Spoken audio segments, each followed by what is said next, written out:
Pour nous aider à avancer durant cette journée de formation, nous avons la joie d'accueillir parmi nous le Père Bernard Mette. Vraiment, merci de passer par notre diocèse, alors que je pense que vous allez d'Aix-en-Provence à Aix-la-Chapelle, mais donc vous êtes de passage ici parmi nous. Un grand merci. Quelques mots pour vous présenter. Vous êtes prêtre du diocèse d'Aix et Arles, professeur de théologie de la liturgie et des sacrements. Actuellement, vous êtes directeur de l'Institut universitaire Saint-Luc d'Aix-en-Provence et directeur des études du Studium du séminaire d'Aix-en-Provence. Pas mal d'enjeux déjà dans la formation, bien sûr. Vous êtes aussi formateur à l'Institut des sciences et théologie des religions de l'Institut catholique de la Méditerranée, voilà qui ouvre des horizons. Vous participez aussi, ça nous sommes en pays connu, au comité de rédaction de la collection Célébrée, collection où nous puisons bien souvent des éléments de réflexion et de mise en œuvre de la liturgie. En outre, la CEFTEL, à savoir la commission épiscopale francophone pour les traductions liturgiques, vous a chargé aussi de révisionner et d'accompagner en tout cas la nouvelle édition du rituel de la confirmation. Donc c'est vraiment très réjouissant de voir quelqu'un d'engagé dans cette mouture nouvelle qui va se présenter. Il se fait que nous savions que vous avez collaboré aussi à cet outil, un bel outil qu'on aura l'occasion de découvrir ensemble aussi aujourd'hui, édité par la Conférence des évêques de France, vers le baptême des petits-enfants, accompagner les familles vers le baptême des 0 à 6 ans. Vous y avez collaboré à ce document, cet outil, et c'est vrai que dans les services qui prépareront cette journée, nous avons été séduits, ou en tout cas très encouragés par cette démarche de type catéchuménal, dans l'accompagnement notamment des parents, parrains, marraines et de toutes les familles. Merci beaucoup, Père, d'être venu nous aider à nous mettre en perspective, à nous déplacer pour servir au mieux l'initiation chrétienne avec ses sacrements dans leur unité et l'accompagnement des familles aujourd'hui avec toutes les évolutions que nous connaissons. Merci beaucoup. Nous allons vous écouter maintenant trois quarts d'heure, en tout cas, donc nous sommes tout oui. Merci.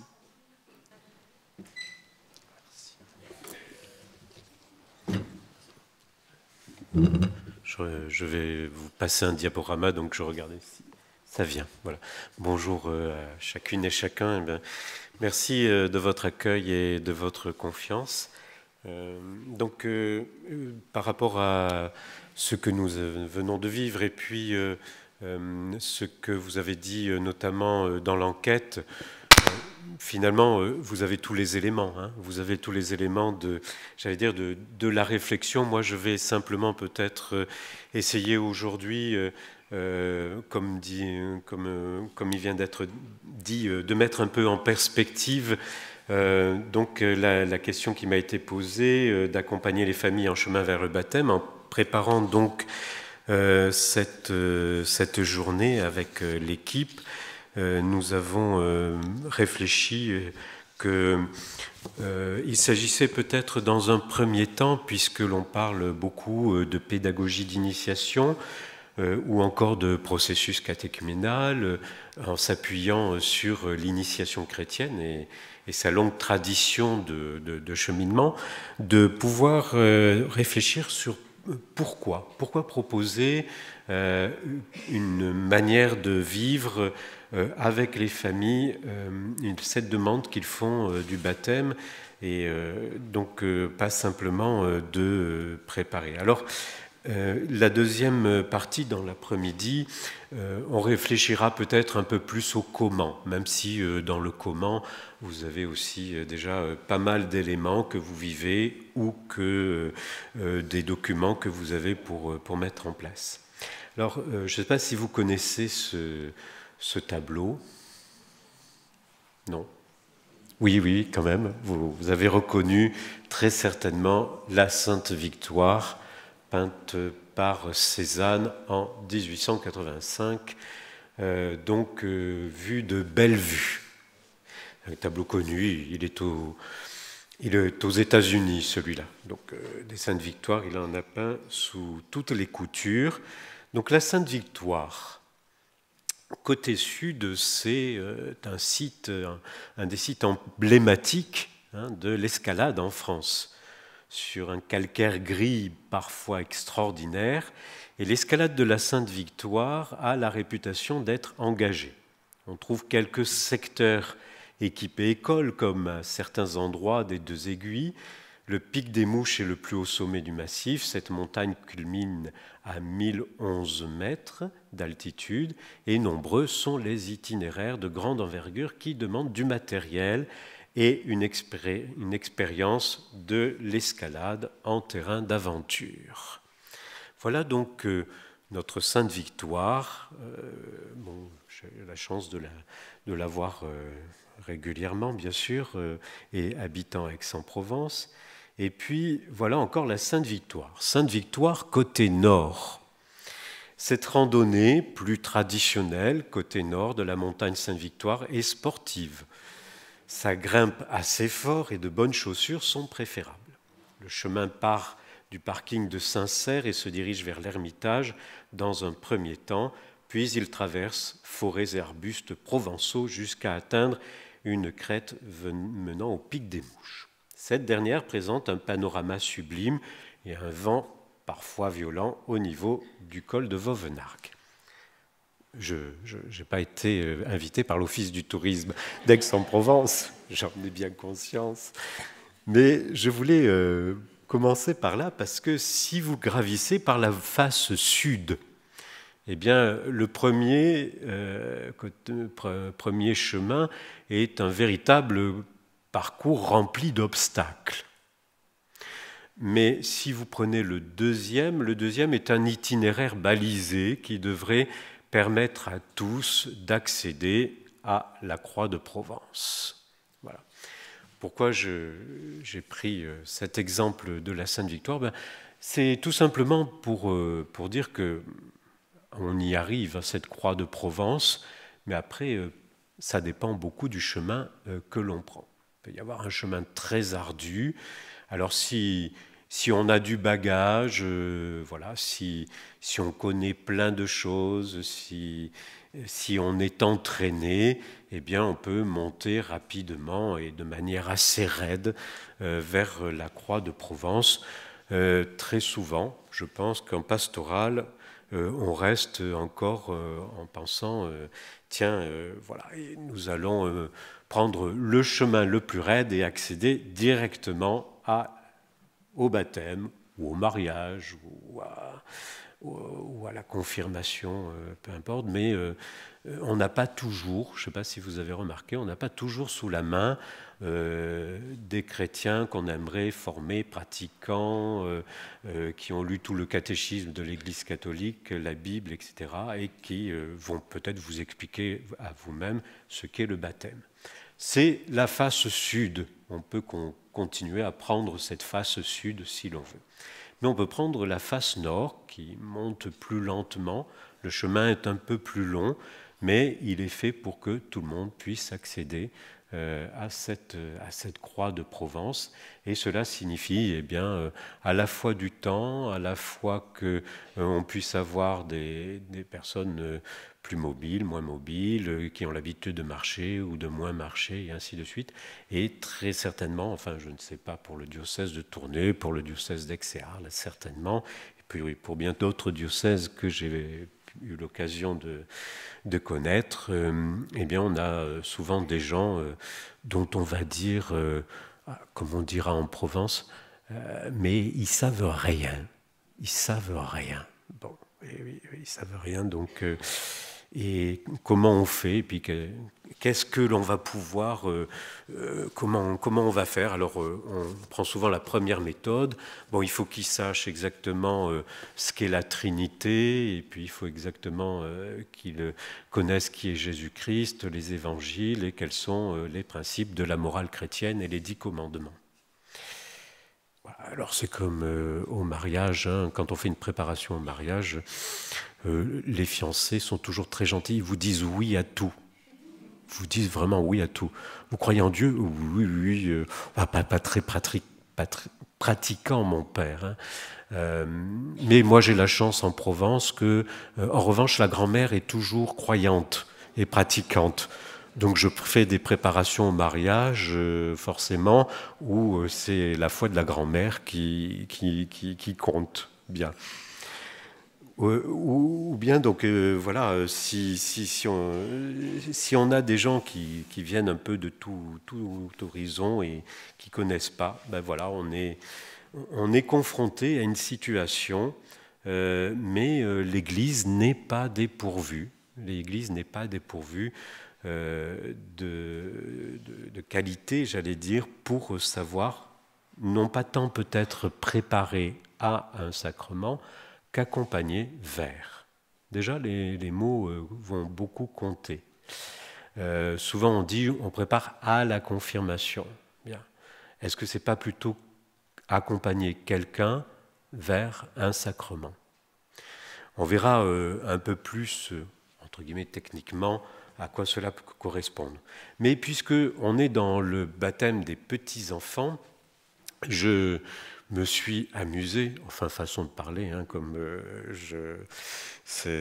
vous savez, les liturgistes ou ceux qui sont intéressés par les sacrements, mais enfin j'ai longtemps travaillé et puis je m'étais occupé des questions du catéchuménat, etc. Voilà, le liturgiste, j'allais dire, l'exégète à sa Bible. Et le liturgiste a aussi la Bible, mais il a ses rituels. Donc, nous avons un rituel du baptême des petits-enfants. Et comme je dis souvent à mes chers séminaristes, futurs prêtres, je dis, vous savez, si vous voulez en savoir autant que moi, vous prenez un rituel et vous le lisez. Si vous voulez savoir autant que moi, vous prenez un rituel et vous le relisez. Et ainsi de suite. Lire et relire un rituel. Voilà. C'est ce que j'ai fait pour vous en me disant, bah, tiens, le baptême des petits-enfants, peut-être j'ai relu ce qu'on appelle les prénotanda, c'est-à-dire la présentation générale, note doctrinale et pastorale. Dans chaque rituel, vous avez au départ note doctrinale et pastorale. Donc, dans la première partie de ces notes, l'initiation chrétienne, on parle de la dignité du baptême. Voilà. Et ça, je crois que ça... alors, simplement, il faudra me faire un signe, parce que comme je peux être bavard, vous me faites signe quand il faut absolument arrêter. Hein. Voilà, j'ai jusqu'à 10h45, c'est ça ? Bon. Alors, sur la dignité du baptême, on a conscience d'un véritable cadeau. Il faudra toujours partir, que ce soit en pastoral, que ce soit d'ailleurs en théologie, ou simplement dans notre vie chrétienne, il faudra toujours partir de la grâce, c'est-à-dire de la gratuité de Dieu.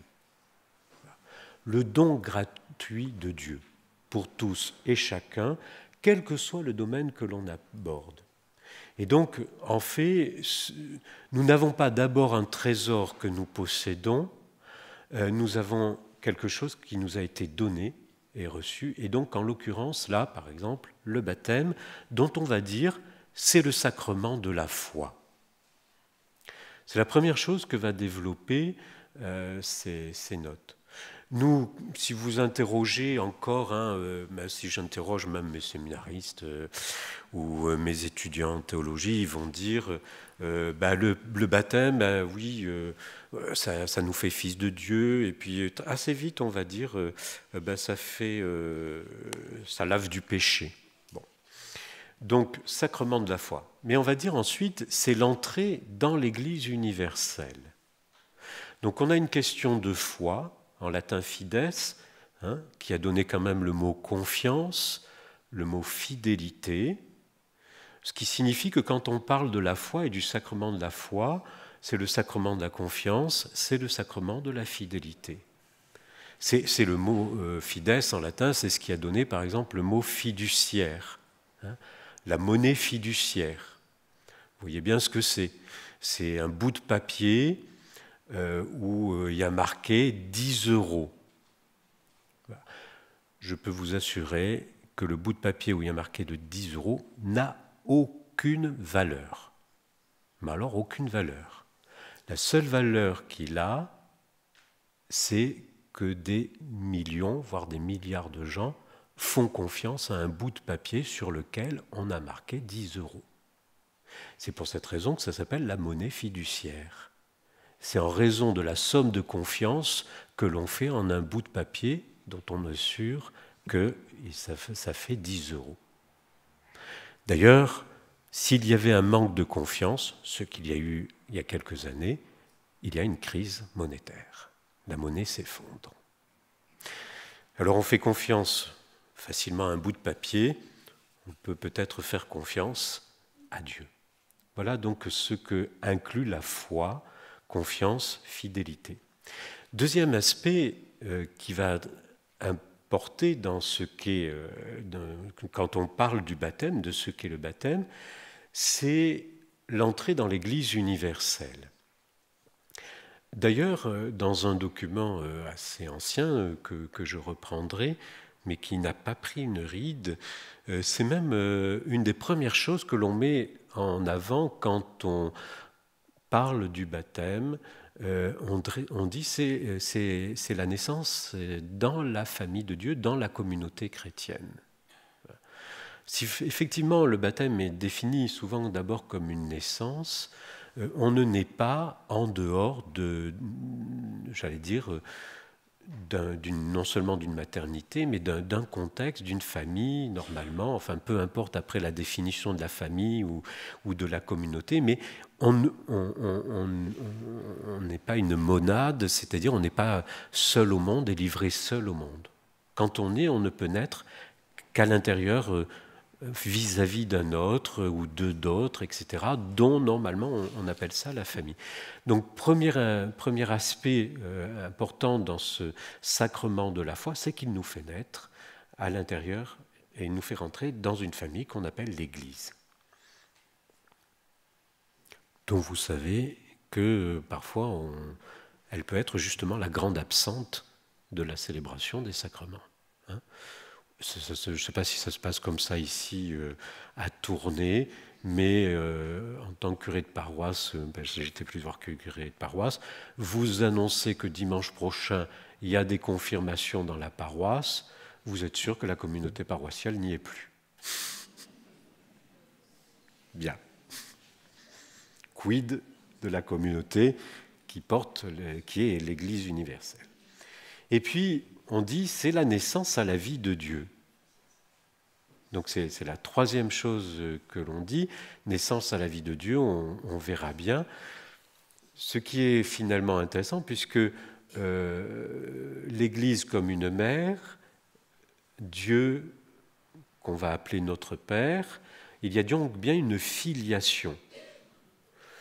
Ça signifie que dans l'initiation chrétienne, et ça va compter aussi pour tous les sacrements, et en pastoral, si on est fils, entendons-nous, fils et filles de Dieu, on est frères et sœurs. Le sacrement, c'est toujours, selon la définition qu'en donne à propos de l'Église le Concile Vatican II, c'est l'union intime à Dieu, c'est le signe et le moyen de l'union intime à Dieu. Ça, c'est pas souvent ce qui pose le plus problème, même si on a une vague notion de Dieu. Mais c'est aussi l'union de tout le genre humain entre eux. Et là, ça pose problème. Là, c'est crucifiant. D'ailleurs, ça dessine une croix, la dimension verticale, sacrement uni à Dieu, et puis il nous unit les uns aux autres. Et donc, il y a toujours une dimension, et c'est important à prendre en compte dans tout accompagnement de cette dimension, non seulement d'union à Dieu, mais d'union aux frères. Et ça va caractériser aussi la manière dont on va pouvoir accompagner. C'est-à-dire que ceux qui sont baptisés, même s'ils ne pratiquent plus, même s'ils croient vaguement à quelque chose, même si la foi s'est perdue en chemin, ce sont des frères. sont des frères et sœurs. Ce n'est pas des inconnus, même si je ne les ai jamais vus. J'ai une amie d'ailleurs qui dit, Sophie Gall, que vous connaissez peut-être, elle dit, par exemple, on est très heureux quand on accueille des familles, etc., et on fait la fête autour d'eux, et c'est normal, surtout si on ne les a pas vus ou jamais vus, mais en même temps, il ne faut pas changer toutes les choses à cause d'eux, parce qu'elle dit, leur place est marquée. Leur place est marquée. C'est-à-dire que c'est comme le fils prodigue ou c'est comme votre enfant que vous n'avez plus vu depuis des années parce qu'il s'est fâché avec vous et qu'il est parti. Alors vous ferez certainement la fête, mais sa place est restée marquée dans votre famille. Il a sa place. Ce n'est pas des étrangers qu'on accueille. Voilà. On n'accueille pas des étrangers. Quand les gens sont baptisés, on n'accueille pas des étrangers, on accueille des frères et sœurs. Et donc ils ont, quelque chose à nous dire de ce quatrième aspect qu'on développe dans la dignité du baptême, c'est la participation à la mort et à la résurrection du Christ. Ça, c'est absolument central pour comprendre aussi pourquoi après, justement, on va réfléchir sur le pourquoi d'accompagner la vie de baptisé. Bien parce que la vie de baptisé, pour le dire rapidement, n'est rien d'autre qu'une participation à la mort et à la résurrection du Christ, c'est-à-dire au mystère pascal. Et on voit bien très certainement qu'il y a, une réalité, même si on ne s'en rend pas compte, une réalité de vivre le mystère pascal qui s'appuie exactement sur les morts que nous connaissons et aussi les résurrections que nous pouvons vivre. C'est d'abord ça le mystère pascal. Vous avez été plongé dans la mort avec le Christ pour vivre avec lui, pour ressusciter avec lui. Donc, dans cette dignité du baptême, j'ai relevé, notamment sur le sacrement de la foi, l'Église n'a donc rien qui soit davantage sa tâche propre, depuis son origine, que d'éveiller les catéchumènes, les parents des petits-enfants à baptiser, leurs parrains et marraines à cette... J'ai fait une faute, excusez-moi, je tape trop vite, à cette voie véritable et active. Donc, éveiller. J'ai relevé le mot éveiller. Le rituel, les prénotanda ont été traduits en 1994. Donc, ça veut dire que depuis qu'on fait des... Non, pardon, 84. Finalement, j'étais mal... j'ai marqué 94, il faudra que je corrige, vous voyez. Non, 84, j'avais mis. Désolé, je doute de moi-même. Donc, en 1984, on parle déjà, non pas d'abord de préparation, mais d'éveiller. Alors nous, on a mis en place des préparations, mais peut-être qu'on n'a pas été assez attentif au terme. Le deuxième aspect que l'on trouve dans les prénotanda concernant l'initiation, et c'est sous le titre « Initiation chrétienne ». Vous savez aussi, et ça va être très important, c'est que on ne prépare jamais au baptême, mais à la vie de baptisé. Et que finalement, si on prépare au baptême, enfin, on ne prépare pas au baptême, si on prépare au baptême, à la confirmation et à l'Eucharistie. Même quand c'est des enfants tout petits à baptiser. Autrement dit, c'est à l'initiation chrétienne. C'est le terme initiation chrétienne.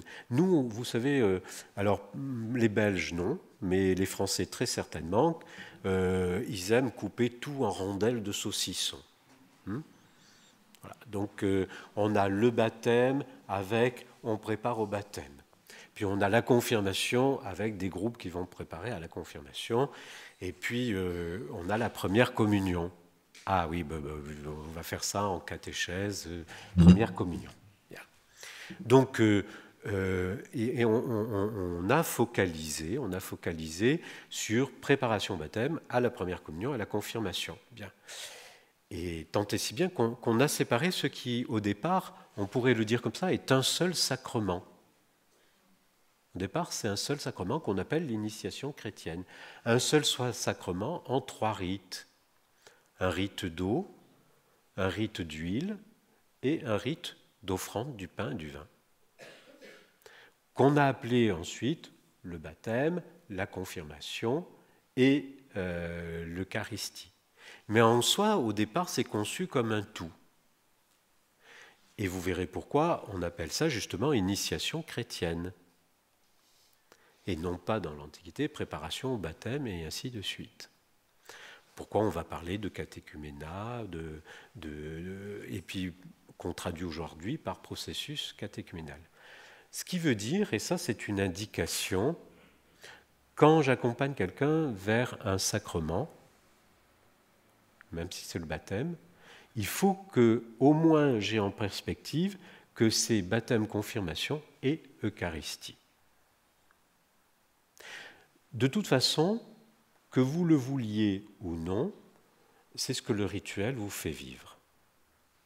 C'est pour ça que c'est intéressant de vivre la liturgie, parce que c'est le rite qui va initier.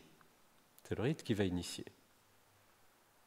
Parce que on va vous faire tout un chemin de l'entrée de l'Église pour l'accueil à la liturgie de la parole, de la liturgie de la parole aller vers le baptistère, selon le lieu où il se trouve.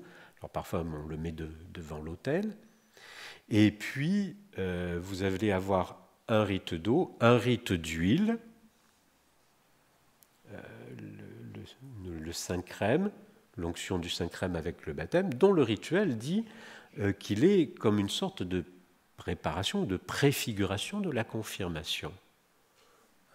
Commencement d'une onction qu'un jour l'évêque, normalement, ou ceux qu'il désigne, termineront en reprenant cette même huile de Saint-Crème et en noignant, en chrismant, comme disent les orientaux, donnant la chrismation. Et donc nous, en Occident, on dit confirmer. Voilà. Ce qui veut dire que c'est, par exemple, baptême-confirmation, c'est un seul et même rite en 2 séquences, eau, huile. Donc la confirmation est préfigurée dans cette onction de Saint-Crème donnée après le baptême. Et vous vous souvenez bien, on dit le Notre Père, qui est la prière par excellence du chrétien, normalement tournée vers l'autel. Donc c'est la prière que l'on dit au moins tous les dimanches à la messe. C'est la prière des chrétiens qui répond, parce que la liturgie est dialogale, qui répond à la grande prière que celui qui préside l'Eucharistie vient de faire en disant la prière eucharistique. Le Notre Père est, je le dirais comme ça, la prière eucharistique des fidèles en réponse à la prière eucharistique adressée au Père par le président au nom de toute l'Assemblée. Et donc le Notre Père a quelque chose de profondément eucharistique. Bien sûr que les pères de l'Église ont dit Notre Père qui est aux cieux, le pain quotidien. Donne-nous aujourd'hui ce pain qu'on pense aussi le pain que l'on mange tous les jours, mais le pain de l'Eucharistie. Donc vous voyez comment dans la célébration elle-même seule du baptême est inscrit de facto les 2 autres sacrements de l'initiation, confirmation et Eucharistie.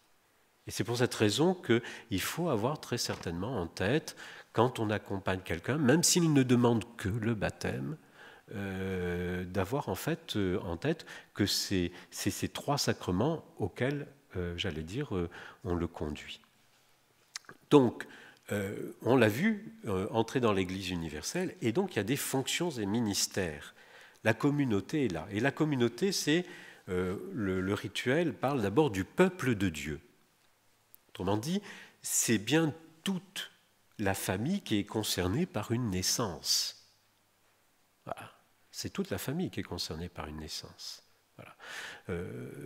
De celui qui participe au loin, qui se met toujours au dernier rang de l'Église et qui prie en silence et qui file aussi vite que la messe est terminée, à celui ou celle qui anime les chants, qui a des responsabilités pastorales, etc.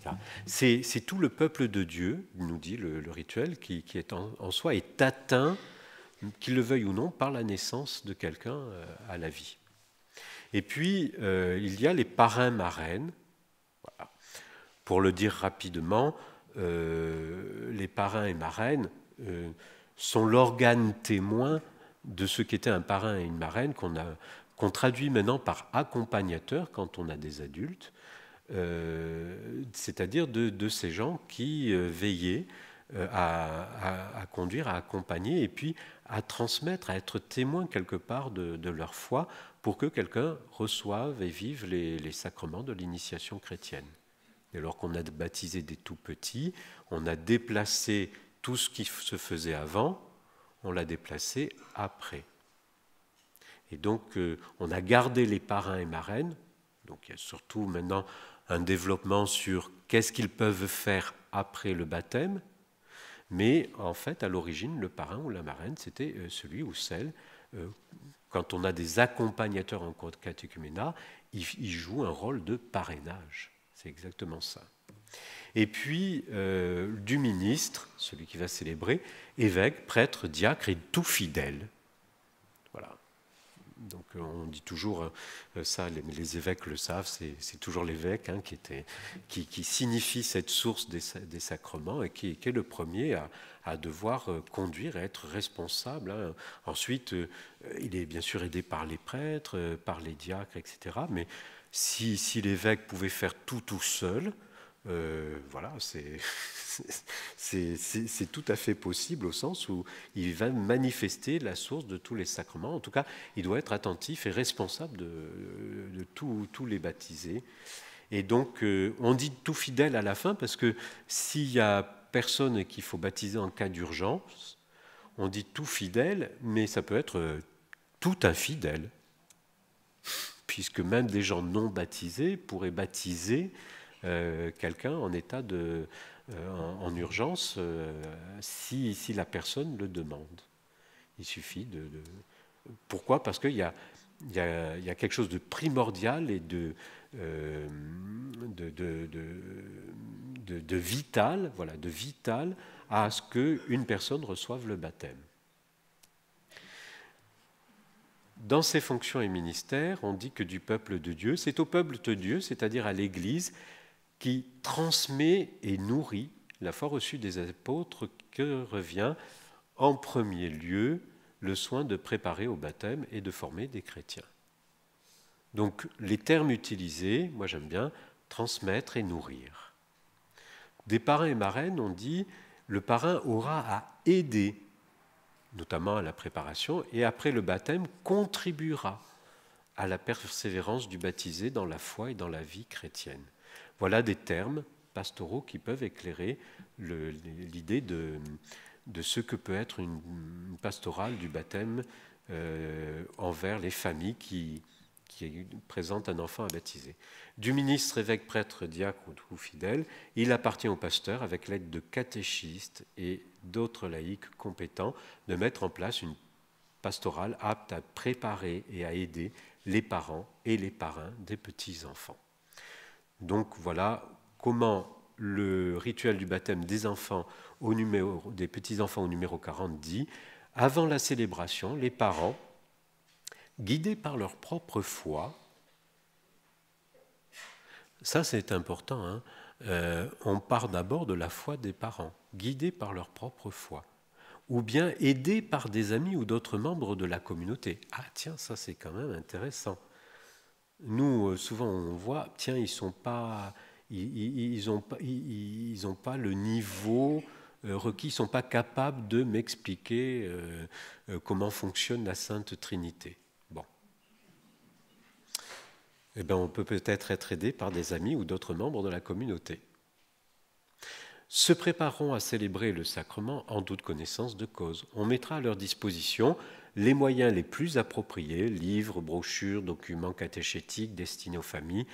Voilà, donc ça, Christine vous a préparé un dossier, béton, hein. il y a tout. Moi-même, je ne connaissais pas des choses, je vais en apprendre plein. Le curé s'efforcera de les visiter. Les curés ont beaucoup de temps, hein. Donc il n'y a pas de problème, ils vont visiter tout le monde. Par lui-même ou par d'autres. Ouf. Ou par d'autres. Ah oui, visiter, tiens, c'est intéressant le terme. On y reviendra. Hein. Le curé s'efforcera de visiter, par lui-même ou par d'autres. Si possible, il réunira plusieurs familles et les préparera ensemble à la célébration prochaine. Ça, on sait faire, hein, réunir plusieurs familles par des entretiens pastoraux. On parle aussi d'entretiens pastoraux et une prière commune. Vous voyez qu'en 1984, enfin, j'ai été finalement moi-même surpris en préparant cette intervention, parce que je me suis dit, qu'est-ce que je fais? Je vais relire à nouveau le baptême. Et forcément, comme j'avais en tête un peu ce qu'on me demandait, j'étais attentif à des termes auxquels je n'avais pas tout à fait été assez attentif, peut-être la première fois. C'est-à-dire qu'on a en 1984... et d'un rituel qui vient en latin, du latin, de l'editio typica, donc de cette editio typica de je ne sais plus quelle année, qui donc du coup, Bunini, oui, donc c'était en 69, nous dit, nous parle de plusieurs éléments, d'un rassemblement des familles, d'entretiens pastoraux, de moyens pédagogiques, d'être aidé par différents membres, la foi des parents, les amis, les membres de la communauté, la prière commune. En fait, on y retrouve tout ce que l'on essaie de mettre en place maintenant, quoi. Bon, vous voyez, il ne faut pas désespérer. Il ne faut pas désespérer. On a toujours à revenir à ce qui nous était déjà donné. Ou encore dans le rituel des baptêmes des petits-enfants 62, dans les réunions de préparation des parents au baptême de leurs enfants, il est important que la catéchèse et les instructions trouvent leur appui dans les prières et dans les rites. Alors, ce n'est pas parce que je suis liturgiste que je vais vous dire... revenons peut-être au rite, revenons peut-être à la liturgie. La liturgie, c'est de la parole de Dieu. Hein. Il ne faut pas réduire la parole de Dieu à l'écriture sainte, sachant que nous pouvons réduire parole de Dieu et écriture sainte à de la seule dogmatique, c'est-à-dire ce qu'il faut croire. Et donc, on le verra, la parole de Dieu, c'est non seulement l'écriture sainte, mais ce que le Concile appelle la tradition, c'est-à-dire les gestes, ou autrement dit, les événements de Dieu dans l'existence et dans le monde. Ce qui signifie que même quelqu'un peut-être qui n'a jamais ouvert la Bible, ça ne veut pas dire qu'il est sans parole de Dieu. Parce qu'il y a peut-être certainement eu des signes et des événements dans sa vie. Donc, dans les réunions de préparation, on pourra, il est important de trouver leur appui dans les prières et dans les rites. On verra aussi, et ça c'est très important, si les rites sont aussi parole de Dieu, de laisser parler Dieu. Le rite aussi peut parler par lui-même.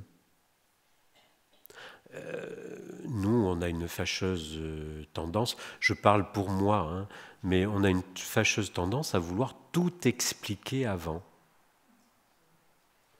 Et en expliquant tout, comme ça, ils vivront bien le sacrement. Bien. Ça me fait penser à une petite histoire.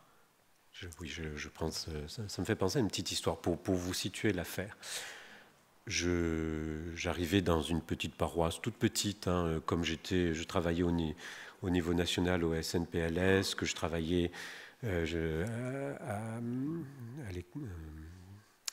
l'ISTR, à l'Institut des sciences et théologie des religions de Marseille, que j'étais au séminaire où j'enseignais.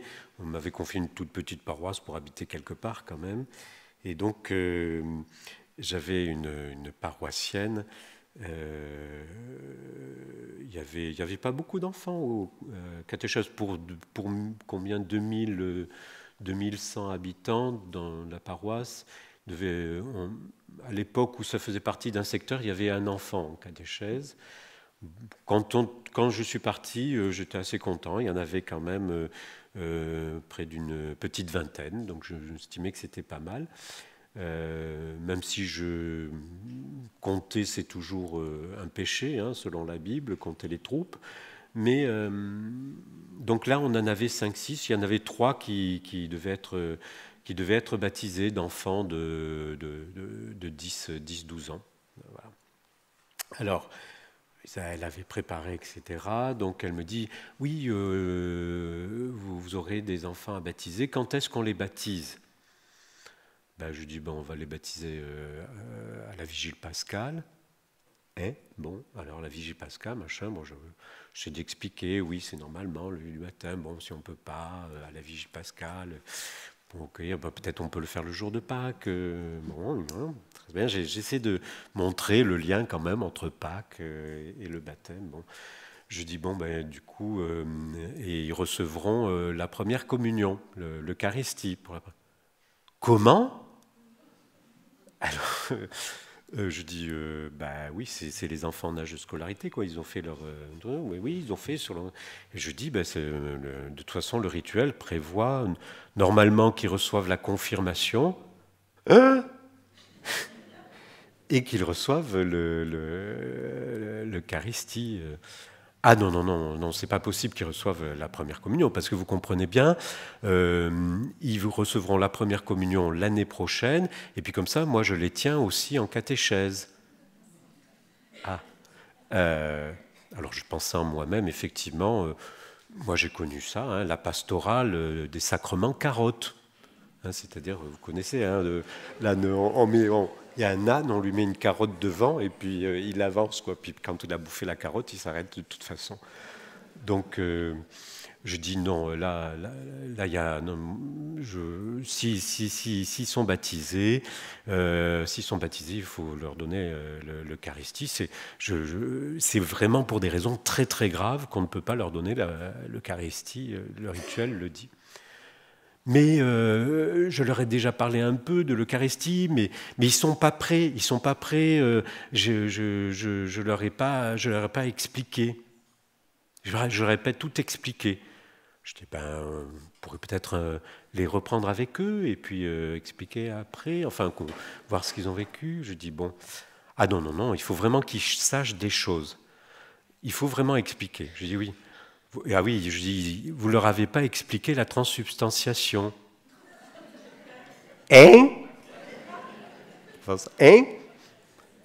Oui, la transsubstantiation. Je dis, vous voyez bien la transsubstantiation, le moment précis où le pain et le vin deviennent le corps et le sang du Christ. Non, je ne savais pas. Et vous avez fait votre première communion? Alors j'ai obtenu ma première communion pour les enfants baptisés. Voilà. Non, pour dire que c'est... je m'égare, donc je vais reprendre des choses quand même. Donc les divers éléments, s'appuyer sur les rites, hein, prière et rites. Parce que les rites sont parlants. Sachant bien que quand on a voulu expliquer un symbole, ça ne s'explique pas. Si vous expliquez un symbole, vous tuez le symbole. Le symbole, c'est l'idée. On donne les éléments pour entrer dans le symbole, on donne des éléments de réflexion, mais on ne peut pas expliquer en soi un symbole. Un symbole, c'est une ouverture à l'infini. Voilà. On pourra éventuellement revoir ça. On pourra utilement employer des divers éléments que présente le rituel du baptême pour la célébration de la parole de Dieu. On pourra utilement employer les divers éléments. Donc, en chemin, nous allons essayer de voir, prendre le côté nord et d'essayer d'arriver avec tout le monde en chemin, accompagné et pour tous. Et la question, donc, première question qui un peu m'a été posée, pourquoi initier un chemin d'initiation pour les parents qui présentent un enfant en vue d'être baptisé? Alors, je n'ai pas d'autre réponse au pourquoi, c'est qu'il y a quelqu'un qui a fait cela avant tout le monde. C'est Jésus lui-même. Alors voyons d'abord que nous avons pris conscience il y a quelques années, alors le TNOC, c'est le texte national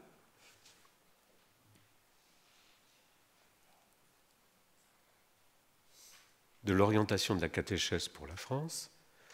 Je crois que dans le dernier DGC, Directoire général de la catéchèse, ils se sont pas mal inspirés du CNOC. En fait, j'avais rencontré celui qui dirigeait le DGC et qui m'avait dit qu'il s'inspirait beaucoup de ce que les Français avaient écrit, et qui disent déjà des demandes de sacrement émanent de personnes qui n'ont jamais participé à la catéchèse. Ce constat invite à s'inspirer du catéchuménat des adultes qui a l'expérience de conduire au sacrement avec des propositions catéchétiques spécifiques. Et c'est à cela donc que nous sommes amenés. Et le pape François, dans une audience du 11 avril 2018, disait déjà « Le sacrement suppose un chemin de foi que nous appelons catéchuménat ». Donc, je disais, finalement, c'est Jésus lui-même qui a cette pédagogie d'initiation. Rappelez-vous, donc là je fais appel à votre mémoire, on n'a pas le temps d'étudier le texte, rappelez-vous, Jésus lui-même s'approcha, il marchait avec eux. Il s'agit des disciples d'Emmaüs, le célèbre récit du disciple d'Emmaüs. Bon, alors on dit, on peut tout de suite y voir, parce qu'on est bien formé, la messe, il y a la liturgie de la parole, il leur explique les Écritures, et puis ils le reconnaissent à la fraction du pain. Bien. Et on peut, voilà, on a notre truc tout prêt pour faire une explication de la messe. Bon. Sauf que, rappelez-vous le récit, c'est très intéressant. Ils s'en vont de Jérusalem, ils s'en vont vers chez eux, Emmaüs, tout compte la géographie, la marche, ils s'en vont tout tristes, voilà. Et puis, il y a quelqu'un qui s'approche, voilà, qu'ils ne reconnaissent pas, et ce quelqu'un leur pose une question. De quoi parlez-vous en chemin ? Ça, c'est de la véritable pédagogie d'initiation. De quoi parlez-vous en chemin ? Alors, ils ne lui disent pas pauvre imbécile, mais c'est tout comme... comment tu es bien le seul habitant de Jérusalem, ne pas savoir ce qui s'est passé ces derniers temps, etc. Et les disciples, qu'on appelle disciples d'Emmaüs, que font-ils ? Ce Jésus, voilà, grand prophète, comment il a été livré, comment il est mort, etc. Et bien sûr, quelques femmes nous ont dit qu'elles ont vu des anges, mais lui, elles ne l'ont pas vu. Donc, les disciples, qu'est-ce que sont en train de raconter les disciples d'Emmaüs ? Ils racontent rien d'autre que leur expérience du mystère pascal. Ah oui, ils sont en train de dire le kérygme. On le croyait Dieu, grand, prophète, etc. Il est mort. Des femmes nous ont dit que des anges leur ont apparu qui le disent vivant. Ils sont en train de dire la foi. La foi par rapport à leur expérience. Une expérience où eux-mêmes sont, j'allais dire, pour l'instant, dans la tristesse. À ce moment-là, que fait Jésus ? Deuxième question. Ne fallait-il pas que le Christ souffre ? Et alors là, il vient éclairer par la parole de Dieu. Donc, un chemin, la vie de ces gens, leur expérience, donc Jésus qui les rencontre, et il vient donc leur poser deux questions. Et la deuxième question, par rapport au Christ, voilà. Qu'est-ce qu'il fallait qu'il fasse, ce Jésus ? Et il leur donne la parole de Dieu. Et il leur expliqua dans l'Écriture tout ce qui le concernait. Lui qui est la parole vivante, Verbe fait chair, il s'appuie sur la parole de Dieu dans les Écritures. Quand on dit dans toutes les Écritures, Moïse et les prophètes, il relève tout ce qui le concernait, certainement sur sa vie et sur sa mort. Et puis, quand ils en sont là, il fait semblant d'aller plus loin. Surtout, appel à la liberté. Jésus n'impose absolument rien. Il n'impose rien à personne.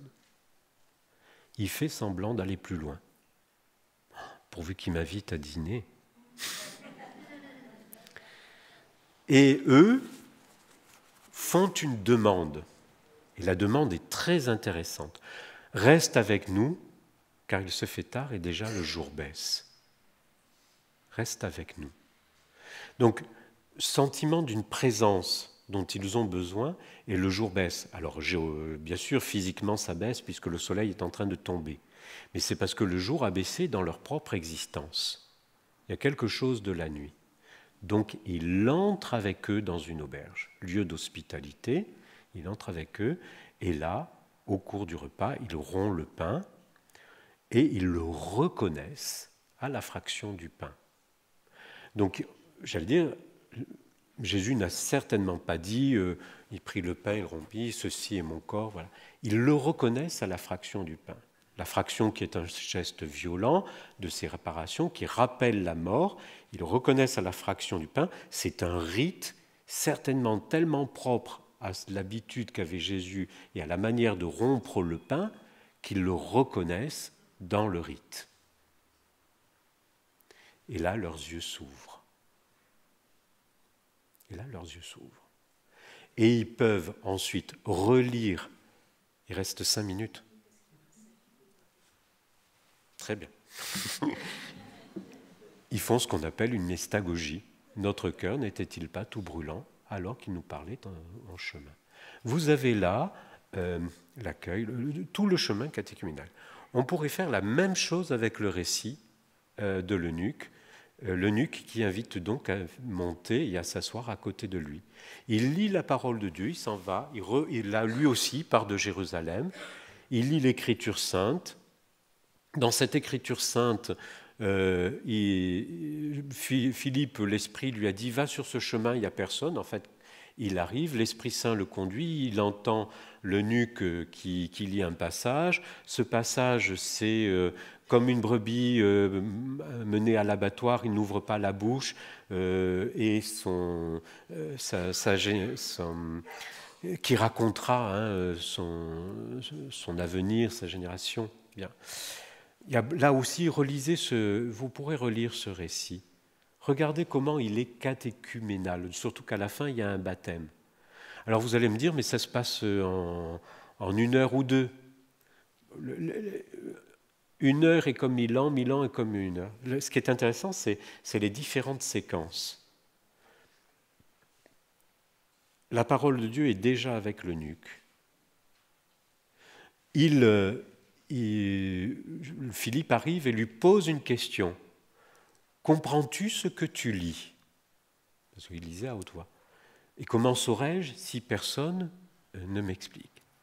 Donc il est invité à monter dans le char, c'est-à-dire dans le char de la vie. Et là, l'eunuque pose une question.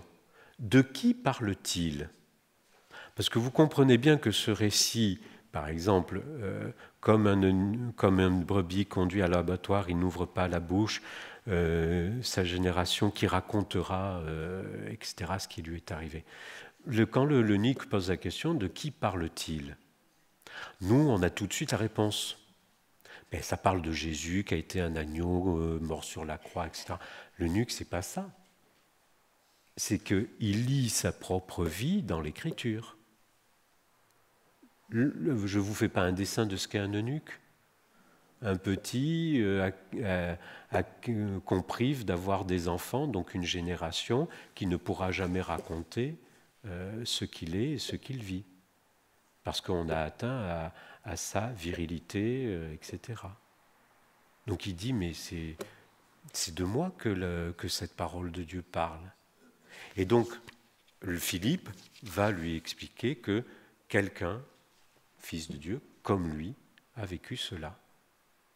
Et l'eunuque va poser une 3e question. Qu'est-ce qui empêche que je sois baptisé, puisque ma vie est comme celle du Christ? Qu'est-ce qui empêche que je sois baptisé? Il est baptisé et Philippe disparaît. Et l'eunuque part tout joyeux.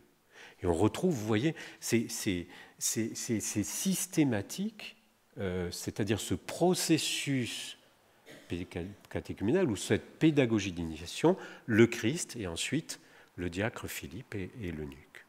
Voilà. Ce qui veut dire qu'on est bien dans l'ordre de la visitation. Hein. Jésus avait déjà l'habitude, dans le sein de Marie. Marie entra dans la maison de Zacharie et salua Élisabeth comme une visitation pour se laisser visiter.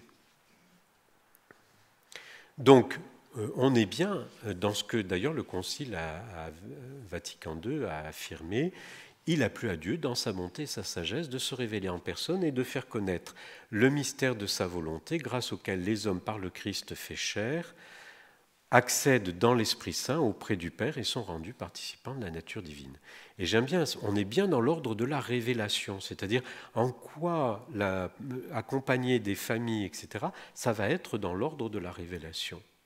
Il y aura ces questions, cette parole de Dieu, ces rites, ce chemin, surtout cette vie et cette expérience des personnes. Par cette révélation, le Dieu invisible s'adresse aux hommes en son surabondant amour comme à des amis. Dieu s'adresse à nous comme des amis. Il s'entretient avec eux. Pour les inviter et les admettre à partager sa propre vie. On sait bien que les sacrements, c'est recevoir la propre vie de Dieu. Pareille économie de la révélation comprend des actions, des paroles et des intimement liées entre elles. Voilà. Simplement, pour vous, et puis je vais arrêter, c'est pas grave, mais ça j'en fais toujours plus que ce qu'il ne faut. Au niveau des diapositives, on aura un autre moment. Je vous rappelle du coup, justement, le chemin catéchuménal. Pourquoi après les textes, le pape, etc., demandent de s'inspirer du processus catéchuménal dans une demande de sacrement. Et donc, pour les familles, les parents déjà baptisés ou non, pour les parents, pour les parrains-marraines, pour ceux qui accompagnent, on reprend ce chemin avec eux, hein, on n'est pas en surplomb, on reprend le chemin avec eux.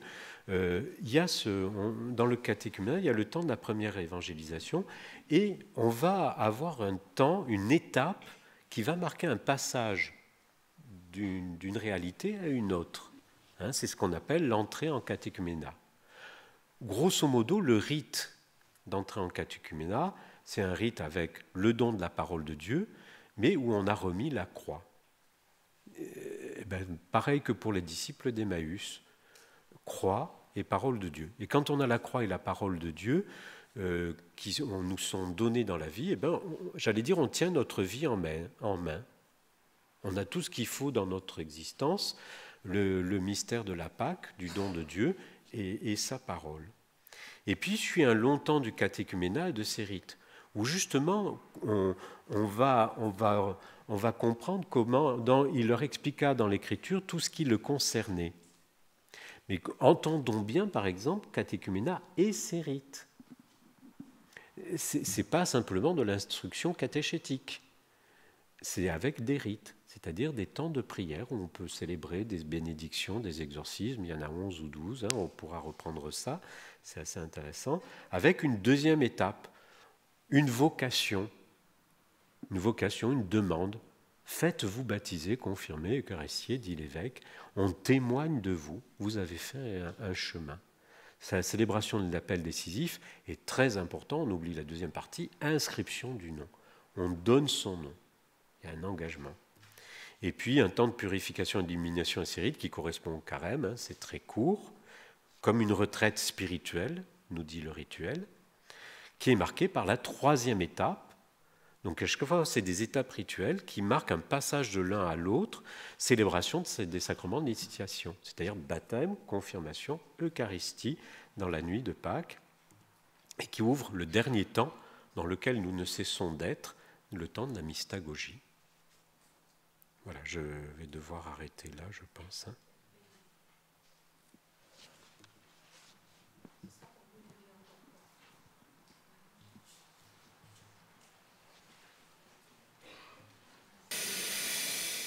Bien. Et il y a beaucoup de questions sur le comment. Je suis comme vous, hein, je ne sais pas. Comment c'est toujours la question la plus compliquée, hein, comment faire, comment... bon, mais on essaiera de réfléchir. Et puis je pense que là, le travail que nous faisons sur toute la journée peut nous aider à savoir comment. Alors, une question simple.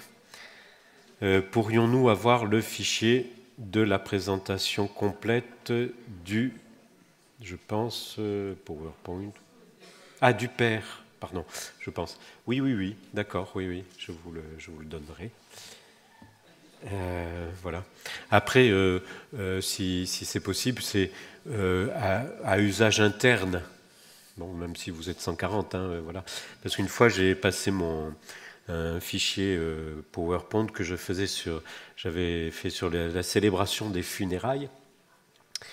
Et il se trouve que j'avais revu la personne à qui je l'avais passé, etc. Sachant qu'un fichier PowerPoint, ça vous demande du temps, etc. pour même recherche des images, des textes. Bon. Et donc moi, j'étais aussi dans une certaine optique de ce que je voulais dire. Et je la revois, je crois, une année après. Elle dit « Ah, c'est vous qui nous aviez parlé, etc. » Et je suis très content. J'ai utilisé votre fichier PowerPoint célébration funérailles. Et elle dit « Je vais vous montrer, j'ai fait quelques changements. » Ça finissait par dire à peu près le contraire de ce que j'avais affirmé. Elle avait changé, elle avait utilisé les images. Voilà, donc si possible, il n'y a pas de droit d'auteur. Enfin, je sais pas. Mais voilà, il y a le fait un fichier PowerPoint, comme vous l'avez vu, c'est aussi accompagné, bien sûr, de ce qui est dit. Alors, je ne sais pas par où commencer. Peut-être. Oui, alors il y avait une série de questions. Comment favoriser... J'ai jusqu'à quelle heure, au fait 11h. Midi 15 ? Non, midi. 11h40, j'ai 45, d'accord. Alors, comment favoriser, séduire, proposer un parcours catéchuménal aux parents pendant l'accompagnement à la préparation vers le baptême des enfants. Donc, comme je dis, hein, sur le comment, on va essayer un petit peu d'y réfléchir. Il y a toutes les questions sur le comment. À mon avis, moi, ça me fait souvent penser à ce que disait saint Augustin, mais peut-être, comme je n'ai jamais absolument retrouvé la référence, qui dit toujours « Donne-moi un homme de désir et il comprendra ce que je dis. » Voilà. Sur le comment, vous savez, les gens font quelque chose parce qu'ils le désirent. Donc, en fait, il nous faut travailler sur comment rendre désirable le fait de faire un chemin, le fait de venir, etc. Donc ça dépend forcément aussi pas mal des personnes elles-mêmes. Hein. Vous ne faites rien faire à quelqu'un qui ne désire rien. Donc il faut donner envie. Il faut donner envie. Si on ne donne pas envie aux gens, c'est sûr qu'ils vont pas le désirer ou ils vont pas le demander. Et c'est pour ça que souvent je me dis, oui, comment susciter le désir chez quelqu'un? Et ça vaut dans tous les domaines. Ça vaut bien sûr dans le domaine de la pastorale. Hein. Donc il faut que ce soit certainement, il faut que ce soit aussi attrayant, que ce soit plaisant, ou bien qu'on se dise, tiens, mais ça peut être intéressant. On ne peut pas forcer les gens à. Voilà. On les force à si ils tiennent vraiment à avoir le sacrement, comme je disais tout à l'heure par rapport au mariage, hein, ils sont gentils, ils me répondent toujours oui à tout. Voilà, parce que, bon, ils veulent absolument les cloches, la robe blanche, machin, etc. Donc, voilà. Voilà ce qu'ils désirent. Bon, peut-être qu'il faut que j'entende leur désir. Mais qu'est-ce qui peut m'aider à leur faire désirer de peut-être de prendre justement un chemin un peu différent par rapport à une demande abrupte. Donne-moi un homme de désir et il comprendra ce dont je parle. Après, on peut avoir bien sûr des petits éléments. On verra, je pense, dans votre dossier, avec tout ce que vous avez, ça peut aider. Sur le comment, ça peut aider.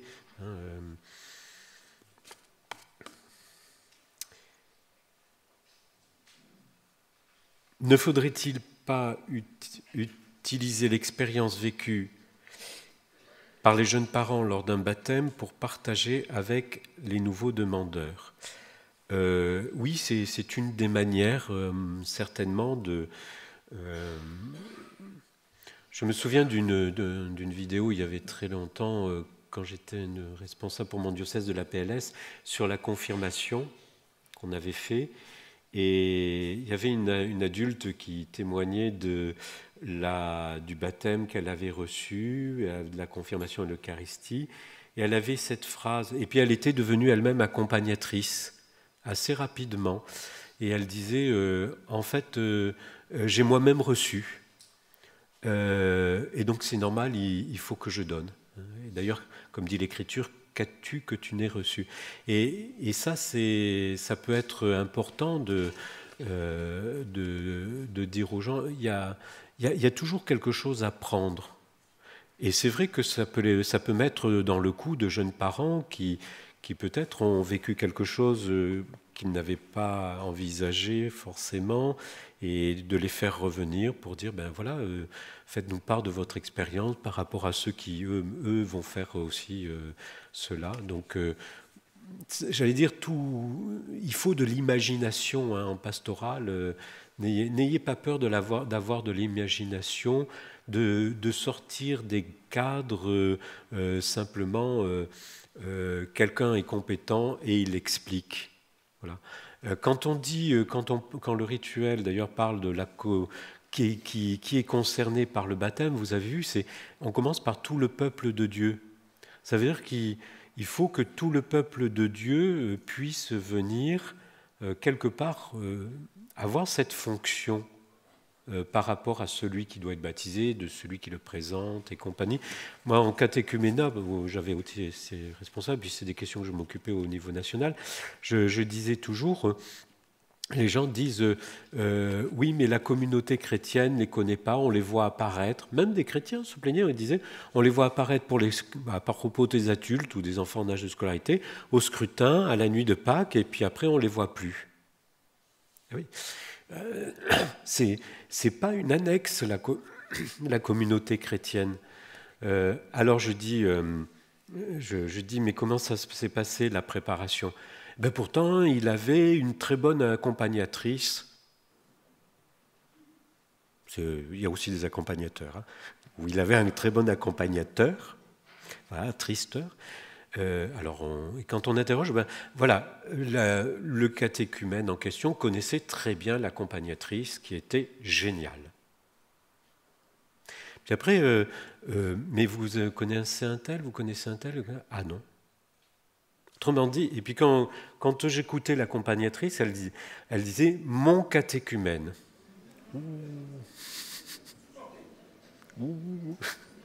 Mon catéchumène. Ah non, je lui fais faire ci, je lui fais faire ça, etc. Bon, très bien. Ben, c'est son catéchumène. Donc c'est son chrétien baptisé, confirmé, eucharistié. On peut penser qu'il gardera un contact avec elle. Avec la communauté chrétienne. Voilà. Donc je parle de ça pour dire que c'est quelque chose de très important. Je dis, mais pensez à une chose. Un catéchumène, faites-lui découvrir le visage de votre communauté. De celui qui passe le balai, à celle qui fait les fleurs, à ceux qui vont faire visiter les malades, qui font des visites aux malades, qui aillent avec la personne. Voilà, faites rencontrer tous les visages de la communauté chrétienne. Du groupe de prière, du groupe de main. Et si on ne connaît pas la famille dans laquelle on va naître, chacun a apporté. Chacun apporte son témoignage, son expérience, etc.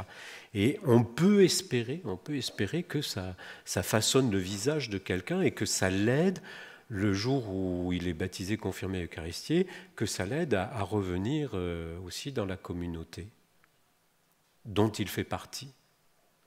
Alors, je suis bavard. Oui, allez. Mais j'ai une petite histoire encore. J'étais longtemps dans une communauté paroissiale. Et à l'époque, il y avait une jeune femme. On avait à peu près le même âge. Donc voilà, on est amis et compagnie, bien. Après, je l'ai perdu de vue en passant d'un côté, de l'autre dans une paroisse. Et puis un jour, j'arrive dans une paroisse, ma paroisse où il y avait déjà celle à qui j'avais parlé de la transsubstantiation. Donc cette amie, elle habitait juste la petite paroisse à côté. Et comme il n'y avait pas forcément la messe, elle venait, etc. Bon. Et donc, elle s'est impliquée totalement dans la communauté. Elle était malade. Handicapés, etc., bon, avec des hauts et des bas, certainement au niveau psychologique, mais vraiment aussi une vraie maladie physique. Donc elle venait à la chorale, elle était là à la messe tous les dimanches, puis très, très provençale, donc très extravertie, extérieure et parlant, et machin. Voilà. Donc tout le monde l'aime. Et une fois, donc au bout de 2 ans, je crois, à un moment, elle est tombée vraiment malade, elle ne pouvait plus se déplacer ni rien du tout. Donc je ne la vois pas d'un dimanche, je ne la vois pas de dimanche. Puis au bout d'un mois, je me dis quand même, c'est étonnant que Tiburtine, je dis Tiburtine, hein, comme ça on ne reconnaît pas, ça existe hein, comme prénom Tiburtine. En liturgie, le bonhomme s'appelle Tiburce et la fille s'appelle Tiburtine. Donc Tiburtine, je pose la question à un paroissien, etc., qui la connaissait bien aussi. Vous avez vu Tiburtine? Non, etc. Mais vous avez des nouvelles? Non. Bon, je prends mon téléphone, j'appelle Tiburtine et je lui dis qu'est-ce qui se passe, etc. Donc elle me raconte qu'elle ne peut plus se déplacer, elle est totalement paralysée, etc. Bon. Et elle me fait cette réflexion, eh bien vous êtes le premier à m'appeler. Et alors là, je me suis dit, on me fait l'apologie que dans le catholicisme, il faudrait être comme les évangéliques, etc. Il faut y aller, croix et bannière, témoigner, mission, etc. De l'avant, convertir pour avoir du monde. Très bien. Je dis, vous savez, moi, la seule chose que je retiendrai des évangéliques, c'est que s'ils avaient eu Tiburtine dans la communauté, le dimanche, dans la semaine qui suit, s'ils l'ont pas vu un dimanche, les gens, c'est même pas qu'ils l'appellent, c'est qu'ils vont le voir chez elle. C'est quand même, je me dis, et je vous assure que j'avais une communauté paroissiale, je la regrette, une communauté paroissiale en or, vraiment en or, des gens, mais vraiment magnifiques. Et bien au bout de 2 mois, personne ne l'avait toujours pas appelé. J'allais dire, après il ne faut pas se demander pourquoi les gens, qu'est-ce que vous voulez qu'on les insère dans la communauté chrétienne ou que la communauté chrétienne leur plaise. Ça passe, c'est d'ailleurs ce que nous cesse de nous dire le pape François, ça passe par la proximité, la relation, le partage au quotidien. Pourquoi des gens aussi viennent éventuellement à l'église? C'est parce qu'ils ont rencontré quelqu'un avec qui il y a de la sympathie, il y a de l'amitié, etc. Voilà. J'avais une paroisse en or, et ben aucun n'a été capable au bout de 2 mois d'appeler Tiburtine pour lui demander comment elle allait. Alors je suis parti d'une question, excusez-moi, je m'emballe. Oui, donc reprendre contact avec les gens, les voir, les suivre, etc. Le baptême est un don gratuit de Dieu. Pourquoi alors faire un parcours de type catéchuménal avec les parents jusqu'au baptême, comme s'il fallait d'abord passer par là pour recevoir le don? Alors moi j'entends derrière la question, d'ailleurs ce que dit « ne mettons pas d'obstacles », c'est sûr. Ne mettons pas d'obstacles. Il ne faut pas que ce soit un parcours du combattant. Mais une chose est importante. une chose est importante. C'est-à-dire, on sait que c'est le sacrement dans la foi, ça fait naître à la vie de Dieu, ça nous fait frères les uns les autres parce que ça nous fait rentrer dans une communauté, et ça nous fait participer au mystère pascal. Voilà. Alors, donc, la seule raison de proposer un chemin, c'est d'honorer une chose que l'on a absolument oubliée en pastorale sacramentelle et même dans la définition des sacrements. C'est la liberté humaine. Nous sommes tout, sauf une secte. Et quand on fait un cadeau à quelqu'un, j'allais dire, c'est parce qu'on le connaît. Et donc, tout l'agir sacramentel, et on voit comment Dieu aussi agit ainsi, il a procédé au fur et à mesure par plusieurs alliances, il ne cesse de faire des chemins aux gens. Abraham, quitte ton pays, va vers le pays, je te donnerai une descendance. C'est pas je te donne une descendance, mets-toi en marche. Mets-toi en marche et je te donnerai une descendance. C'est-à-dire, c'est dans le chemin que tu vas parcourir que tu vas saisir le cadeau que je te fais. Marche en ma présence. En fait, tout est donné au départ. Mais il veut respecter la liberté d'Abraham, comme il va respecter la liberté de Moïse. Eh bien, nous devons respecter la liberté des gens.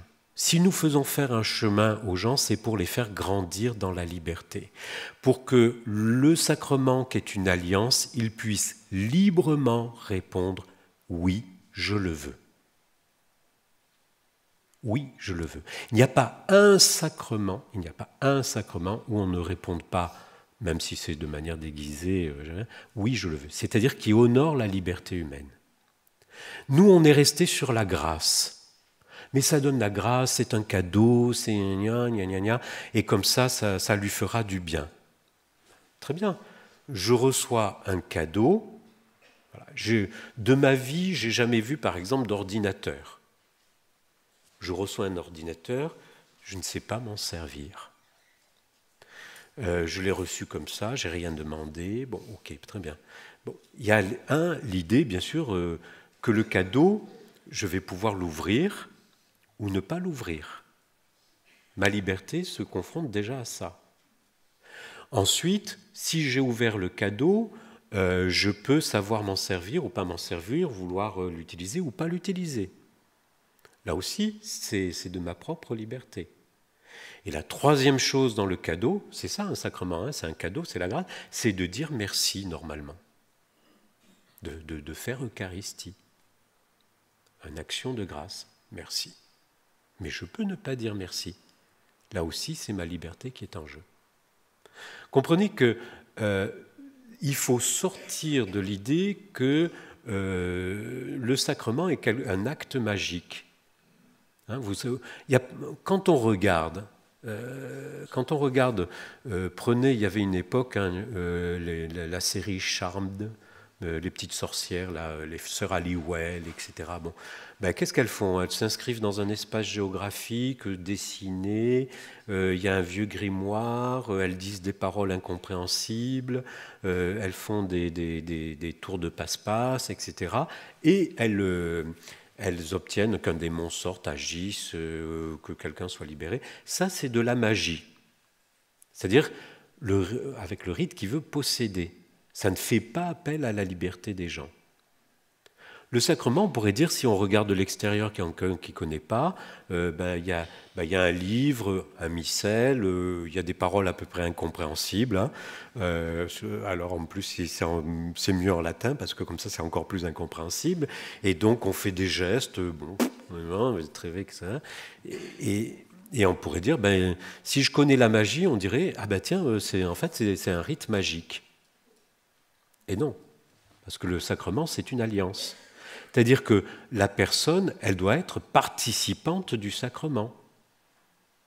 Elle doit donc, si c'est une alliance, c'est entre deux partenaires. Et Dieu n'a cessé de faire des alliances. Et pour être partenaire, une alliance, ça ne se conclut pas du jour au lendemain. Il faut que les deux partenaires discutent, soient d'accord, mettent chacun leur partie, etc. Dieu donne sa grâce, la partie de Dieu, l'homme donne sa liberté, la partie de l'homme. Et tout chemin, nous, le service que nous rendons, c'est de faire grandir cette liberté pour que les gens puissent répondre oui au cadeau de Dieu. C'est-à-dire, quelque part, il n'y a rien d'autre. Et si on a fait grandir dans leur liberté les êtres humains, voilà. Moi, quand formateur au séminaire, quelqu'un disait, un de mes confrères disait, je ne sais pas former les séminaristes. Il disait, oui, je ne sais pas plus former les séminaristes que je sais former les baptisés, que je sais former, etc. En revanche, si je suis attentif à les faire grandir dans la liberté qui est la leur, pour que à ce que le trésor de Dieu, de l'Église et le don de Dieu, la grâce des sacrements soient donnés, alors là, oui, ça je peux dire que je peux et je sais faire. Oups, il ne me reste plus beaucoup de temps. Donc voilà, la raison, à mon avis, c'est ça. C'est de pouvoir favoriser, le sacrement est une grâce, c'est de pouvoir favoriser une véritable rencontre sacramentelle, c'est-à-dire une alliance, où quelqu'un dit oui au cadeau que Dieu lui fait, et le disent librement. Les prêtres, on leur posera la question. Au mariage, on pose la question. Regardez, tous les sacrements fonctionnent pareil. Hein. Le baptême, voulez-vous, croyez-vous, et ainsi de suite. On ne peut forcer personne à recevoir un sacrement. Ce n'est pas parce que Charlemagne a baptisé tous ses soldats et compagnie qu'il en a fait un empire chrétien.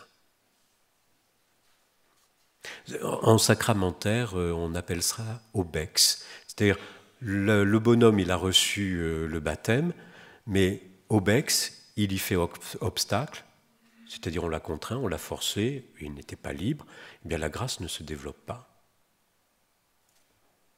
C'est la théologie la plus classique.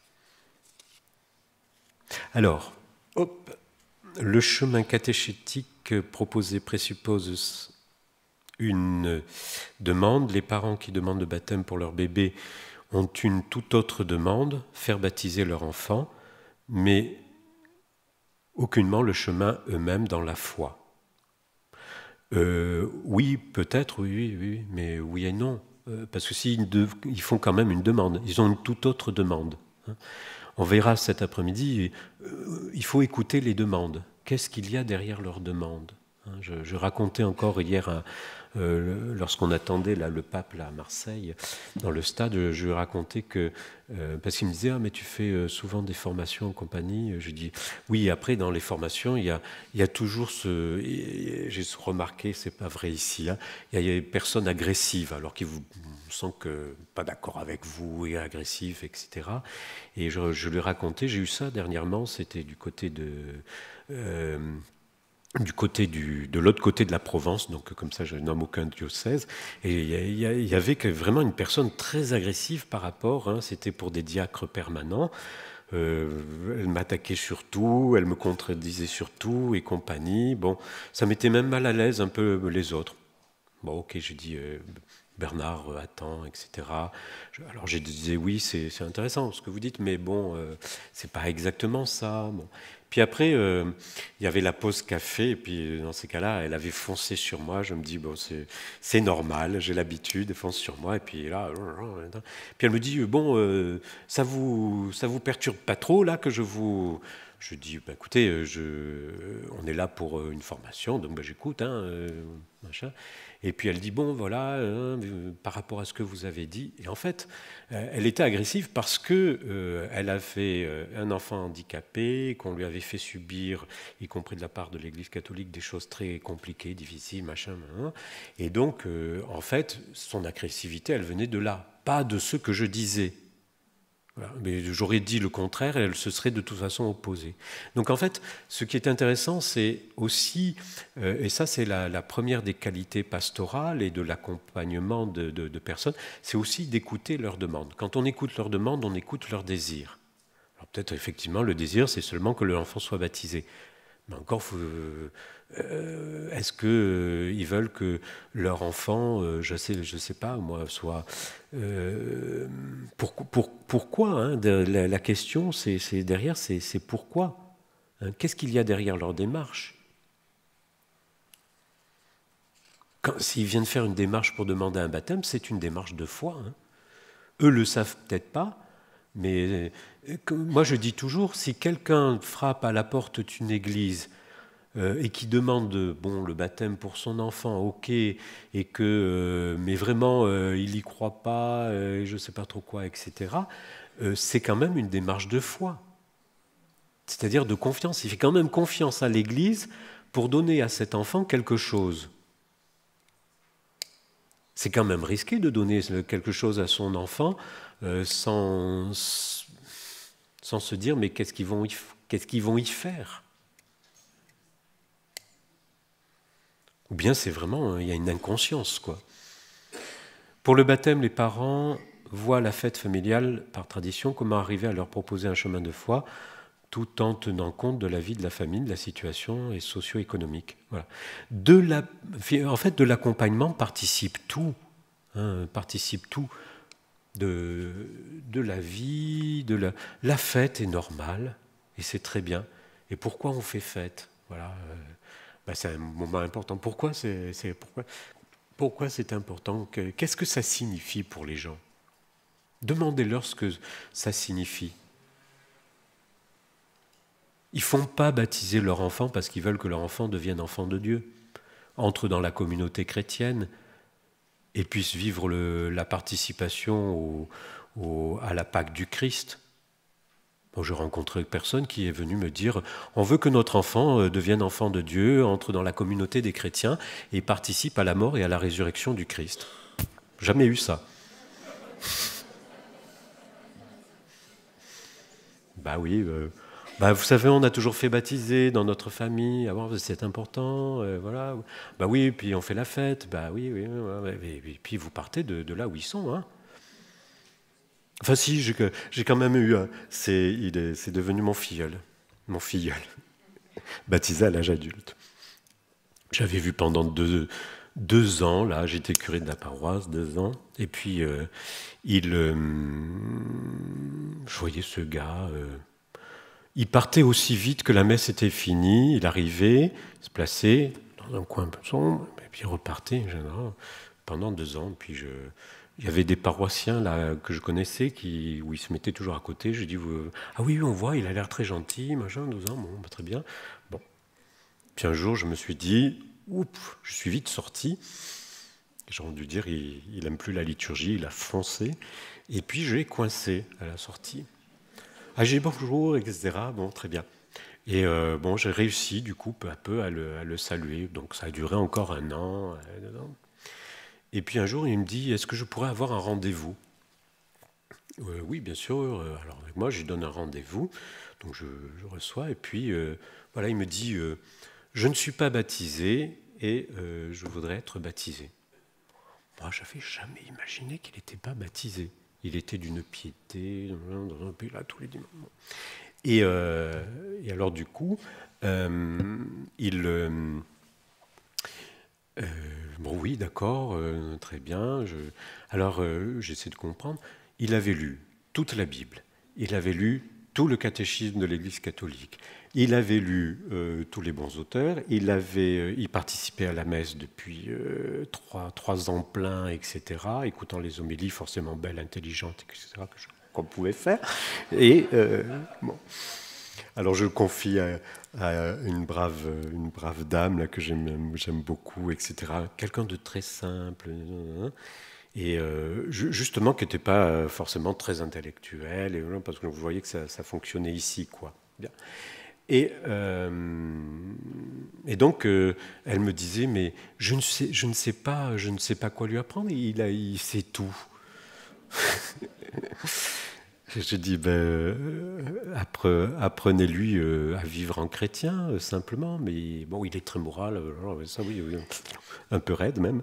Donc, oui, apprenez-lui à vivre en chrétien, c'est-à-dire comment vous vivez votre foi.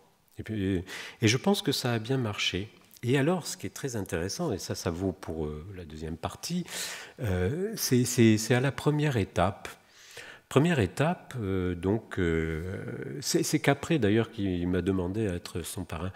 Première étape, donc vous voyez, c'est le genre de type un peu raide, lisse, introverti.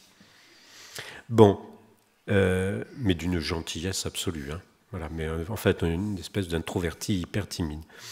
Et donc, moi, je fais assez bien, j'essaie de bien célébrer.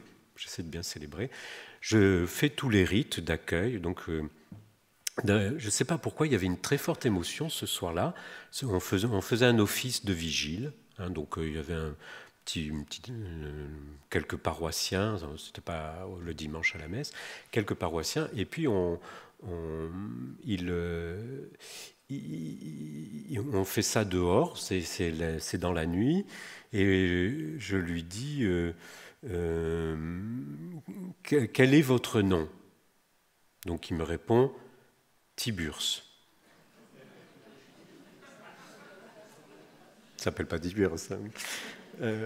Et là, je lui dis, que demandez-vous à l'Église de Dieu? La foi. Et il ne se trompait pas, parce que dans le rituel, il y a marqué la foi. Puis d'un seul coup, je me suis dit, parce qu'on peut accueillir toutes sortes de réponses, mais lui, comme je me précise, la foi. Et d'un seul coup, je me suis dit, Bernard, tu vas faire comment pour lui donner la foi? Vous comprenez que s'il m'avait demandé le baptême, j'avais des idées et je pouvais lui donner le baptême. Mais le rituel, bien, même s'il avait demandé le baptême, bon, je pourrais... mais il m'avait demandé la foi. Que vous apporte la foi? Réponse du rituel, la vie éternelle. Je me suis dit, on ne va pas s'en sortir, je ne sais même pas comment... Surtout que il y croyait, quoi. Il demandait la foi et que la foi lui apporte la vie éternelle. Et d'un seul coup, je me suis senti démuni. Mais démuni. Je me suis dit, je ne sais pas comment je vais lui donner la foi et la vie éternelle. Et après, je passe au rite. Et puis je dis, je marque ton front du signe de la croix pour que tes pensées soient les pensées de Dieu, tes oreilles pour que tu écoutes la voix du Seigneur, etc. Tes pieds pour que tu marches, tes mains. Et alors, au fur et à mesure, j'ai senti cet homme, mais j'allais dire transformé, presque il tremblait, j'allais dire d'être marqué sur ses sens par la croix. Et je ne sais pas quelle était son histoire. Les sens, c'est sensible. Le sensible marqué par la croix. Bon, après, maintenant, je sais. Hein, mais au départ, je ne savais pas. Mais c'est le rite qui lui a révélé ce que lui-même portait dans son propre corps et donc dans sa propre histoire, son expérience et de ce que pouvait signifier être marqué du signe de la croix sur ses sens. Voilà. Et ça, quelque part, parce que quelqu'un me pose une question sur le symbole, je n'aurais pas pu lui expliquer avant. Mais après, je pouvais en parler éventuellement avec lui.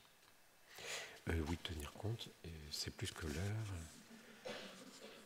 Les parrains marraines ne sont-ils pas survalorisés dans le baptême des petits-enfants? Effectivement, ils peuvent être survalorisés au sens où ils ne jouent plus exactement le rôle. Hein. Mais normalement, c'est là où peut-être, souvent, il faut aider au choix des parrains-marraines. Comment faire prendre conscience aux parrains-marraines de leur rôle d'accompagnateur? Donc là, le comment, c'est aussi de l'ordre du désir. On essaiera cet après-midi de voir ça. Pour les parrains-marraines, on exige qu'ils soient baptisés ou confirmés. Qu'en est-il des parents qui ne sont pas baptisés et qui demandent ou refusent de faire le cheminement? Eh bien bon, il y a le fait que moi je dis toujours aux gens, je ne vais pas faire un truc sur votre enfant que vous ne voulez pas. Je ne vais pas faire quelque chose sur votre enfant pour lequel vous n'êtes pas d'accord. Il faut au moins un accord. Voilà. Le rituel le dit, même s'il y en a un qui ne croit pas, etc., au moins des deux. Et c'est là où on dit aussi que justement le parrain-marraine ou quelqu'un de la communauté peut se porter aussi garant.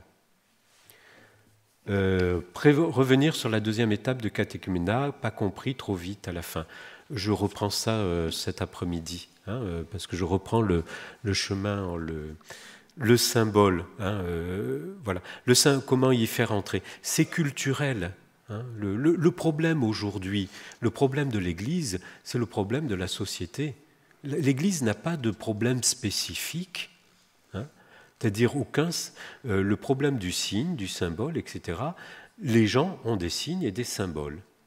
Seulement, ce ne sont plus les signes et les symboles ni de la culture étatique, ni de la culture forcément historique, ni fortiori de la culture ecclésiale. Moi, j'aimais beaucoup, comme Benoît XVI pensait que le vrai problème, même y compris ecclésial et pastoral, c'est un problème culturel. Alors, comment on y fait rentrer? C'est-à-dire, on donne la possibilité de réfléchir à ce que va être après le symbole qui va parler par lui-même, puisque c'est Dieu qui parle par les rites. Moi, je fais souvent dans une formation, je dis, je peux toujours leur expliquer à quoi sert l'eau dans le baptême. Je prends le mot « eau » et je dis « c'est le signe de quoi pour vous ?» C'est le signe de la vie, etc. Et c'est la vie. Pourquoi? Parce que ça fait pousser, ça fait grandir. Qu'est-ce qu'on fait avec l'eau? On la boit, on se lave. L'eau, c'est quoi? C'est la mer, c'est le fleuve. Quand vous dites la mer, c'est quoi? La mer, on peut sombrer, si on sombre, c'est la mort et compagnie. Mais l'eau, c'est aussi la pluie. Et la pluie, si ça se transforme en violence, ça peut être la mort et compagnie. Et vous tirez de chaque signe, vous tirez 2 autres signes, et ainsi, et vous voyez à peu près le symbole. Le symbole est infini. Je peux toujours leur expliquer, vous savez, le symbole, c'est signe vous allez voir, le symbole, c'est le signe de la mort et de la vie. Si je les fais d'abord parler pour eux ce que c'est que l'eau, alors si les gens ont subi des inondations et machin, etc., oui, ça a détruit quelque chose, ou au contraire, on a marché, on a fait une grande randonnée, on n'avait plus d'eau et compagnie. Après, peut-être, je peux leur dire, vous voyez ça, dans la bénédiction de l'eau, on va retrouver tout ça. Voilà, on va retrouver tout ça. Enfin, bon. Après, c'est des recettes, entre guillemets. Hein. Comment sortir du sacrement en carreuse et comment faire dans le concret pour avoir encore des enfants? Eh oui. Là, le comment, hein, comme je vous disais au départ, c'est, à mon avis, pas mal essayer de donner goût aux choses. Le goût, c'est le goût aux choses, c'est parce que c'est beau, c'est bon, c'est vrai. Si les gens sentent que c'est beau, c'est bon, c'est vrai, ça va leur donner du goût. Et puis après, c'est en parlant les uns les autres. Hein. Les enfants, ils viennent par les enfants. Si le copain y va, il va avoir envie d'y venir. Comment impliquer plus la communauté chrétienne dans la célébration du sacrement? Il faut penser, dans l'accompagnement, par exemple, il faut penser qu'il y a des gens qui vont être capables d'organiser un petit temps convivial. D'autres qui vont être capables plutôt d'organiser un temps de prière, d'autres qui vont être plutôt capables de sans cesse rappeler les gens, leur téléphoner, demander des nouvelles, etc. Veillez à tout ce que dans une communauté. Sortir du groupe proprement dit, de celui qui connaît parfaitement ce qu'est le baptême et qui va dire les choses, à penser que le groupe est là pour animer une communauté dans la responsabilité du baptême. Et donc, trouver les gens qui... Il y a des gens qui disent... je connaissais une femme qui disait « Ah, moi, je ne sais pas faire, mais je peux préparer quelque chose. » Puis après, elles échangeaient quelque chose pour ce soir quand ils viendront. Une tarte ou je ne sais pas trop quoi. Bref. Et elle a pu échanger avec les parents qui ont demandé la recette. Et à partir de là, ça fait faire des connaissances. Et puis, voilà, moi, je ne fais pas comme ça et compagnie. C'est créer le sacrement, c'est une alliance, donc ça crée de la communion. Comment faire vivre un sacrement qui est communion? Et comment impliquer la communauté qui veut dire communion? Il faut passer par tous les biais de la communion possibles et imaginables. C'est en faisant goûter à la communion partout qu'on peut goûter peut-être un jour à un sacrement comme la communion eucharistique, qui nous parlera de ce que l'on vit dans la vie. Il faut-il vraiment éviter de baptiser pendant l'Avent et le Carême? Il y a des temps privilégiés, mais après, oui, il faut éviter parce qu'il y a des temps, au sens où, si vous voulez, plus vous mettez de votre côté des choses signifiantes, plus vous avez la possibilité de laisser parler les choses. Le temps, le lieu, l'action, les personnes. Après, ça marchera, si c'est l'Avent, ça dira quelque chose d'autre du baptême. Si c'est le Carême, ça dira quelque chose d'autre du baptême. Mais ce que l'Église dit, c'est que au cours de la nuit de Pâques et dans le temps pascal, ça signifie mieux, ce temps-là dit mieux et une chose essentielle par rapport au baptême. L'Avent ne le dit pas moins, mais le dira autrement. Et que de toute façon, en cas d'urgence, il faut baptiser quel que soit le jour. Voilà. La question de baptême, célébration dominicale, pendant les messes, en dehors de la messe. Là, le rituel dit que il peut y avoir, bien sûr, des baptêmes au cours de la messe, comme il peut ne pas y en avoir. Par exemple, enfin, moi, j'avais eu la possibilité de choisir des temps, justement, au baptême du Christ, ne pas en mettre tous les dimanches.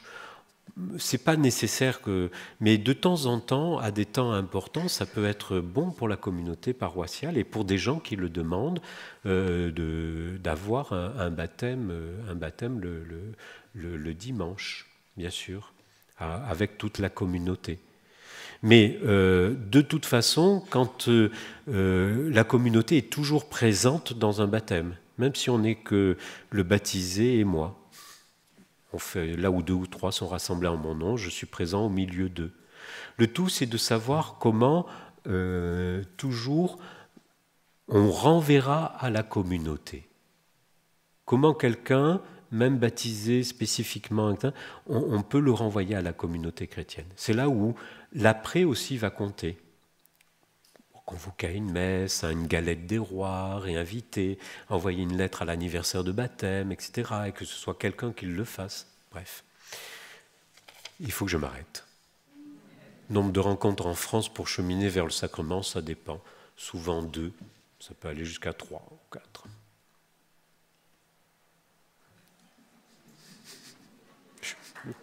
Je m'arrête.